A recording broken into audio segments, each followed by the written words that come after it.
Hi everyone, in this video we are going to learn about main context and navigate action. Every script starts with the main context. Here we usually tell autopilot to go somewhere on the internet. The navigate action is usually the first, sometimes the only item of the main context. It does the initial navigation and loads a web page for other actions to interact. Let's give it a name. Good. In order to be able to navigate to the desired page, we need to add a pipe that returns the URL of the website we want to navigate. And in this example, we will use the getConstant pipe.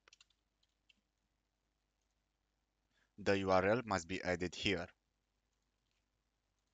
Great, everything is ready. Let's play the action. This is the effect of navigate action. Takes us to the desired website. After browsing for this page, we can create a specific context, but that's a new story, which you can see in a new video. Thank you for watching the lesson and see you at the next one.